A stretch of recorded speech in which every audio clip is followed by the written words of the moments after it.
বিসমিল্লাহির রহমানির রহিম। ভাই ও বোনেরা, যে যেখান থেকে আমাকে দেখছেন এবং শুনছেন, আপনাদের সবাইকে আমার সালাম, আসসালামু আলাইকুম। আশা করি আপনারা ভালো আছেন, আমিও ভালো আছি। UK property gossip by Tasmina YouTube চ্যানেলের পক্ষ থেকে জানাই শুভেচ্ছা। আজ সেপ্টেম্বর মাসের 28 তারিখ শনিবার 2024। এই মুহূর্তে লন্ডনের তাপমাত্রা আছে 14 ডিগ্রি সেলসিয়াস, তবে এটা অনুভব হচ্ছে 13 ডিগ্রি সেলসিয়াসের মতো। বেশ ঠান্ডা অনুভব করছি, হাত একেবারে জমে যাওয়ার মতো অবস্থা দেখতে পাচ্ছেন। তো যাই হোক, আজ আপনারা সবাই জানেন যে বাংলাদেশের সাবেক প্রধানমন্ত্রী শেখ হাসিনার 78তম জন্মদিন। শুভ জন্মদিন শেখ হাসিনা আপনাকে। তো শেখ হাসিনা বাংলাদেশে নেই। গত 5ই আগস্ট 2024-এ তার বোন শেখ রেহেনাকে সাথে নিয়ে বাংলাদেশ ছেড়ে ভারত চলে গেছে। এটি আপনারা সবাই জানেন।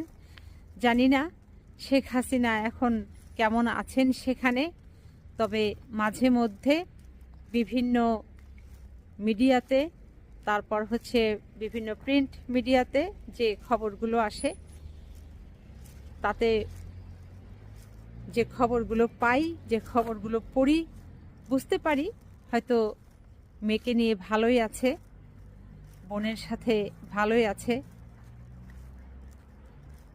মোদির সাথে ভালোই আছে।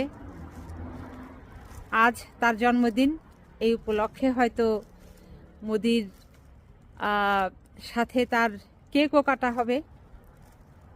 বিগত বছরগুলোতে শেখ হাসিনা এই তার জন্মদিনে বাংলাদেশে থাকতে পারতেন না, কারণ এই সময়ে নিউ ইয়র্কে সেখানে জাতিসংঘের যে সম্মেলন হতো, সেই সম্মেলনে তিনি যোগদান করতে যেতেন এবং ওখানেই তিনি কেক কাটতেন তার যারা কাছে থাকতো তাদেরকে নিয়ে।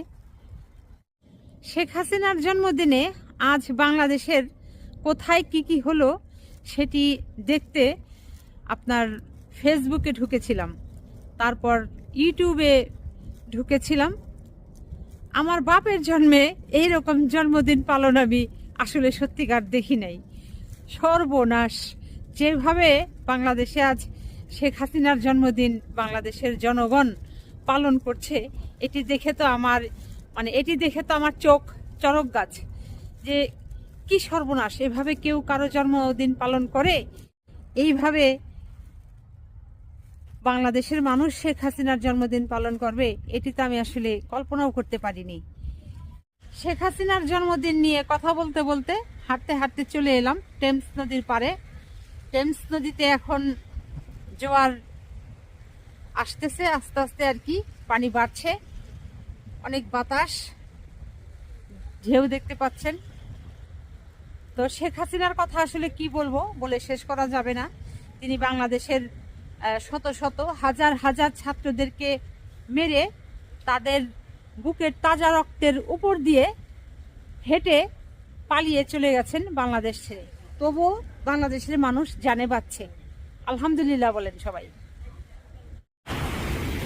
শেখ হাসিনা গত জুন, জুলাই এবং আগস্ট মাসের 5 তারিখ পর্যন্ত বাংলাদেশে যেভাবে গণহত্যা করেছে, যেভাবে আন্দোলনকারী ছাত্রদেরকে গুলি করে মারার নির্দেশ দিয়েছে হুকুমদাতা তিনি, এটা আসলে অকল্পনীয়।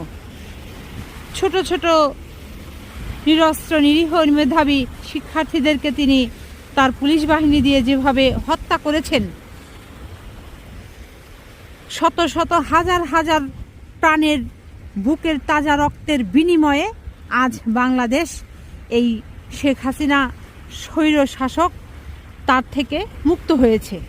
তো তার জন্মদিন তো এভাবেই পালন করবে, ঠিকই তো আছে।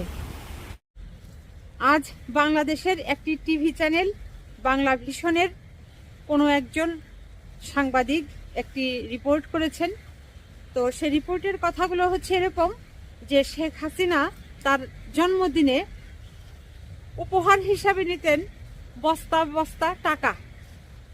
যদি কেউ তার উপহার হিসাবে কিছু দিতে চাইতেন, সেটি উপহার হিসাবে, উপঢৌকন হিসাবে তার বাসাতে বস্তায় বস্তায় টাকা পাঠাতে হতো।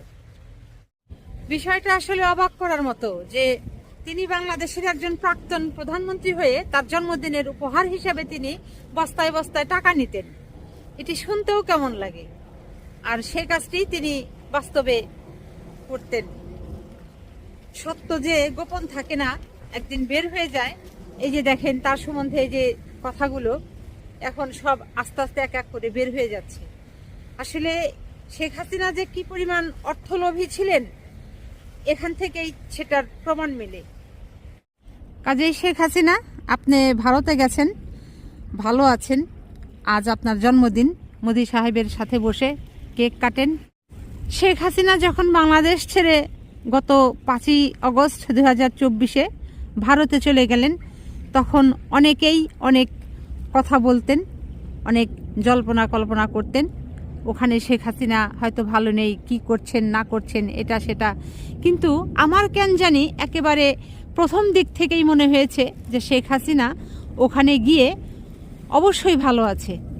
কারণ হচ্ছে ওখানে সে ভালো থাকবে বিধায়ী ওই জায়গাটা আশ্রয়স্থল হিসাবে বেছে নিয়েছে।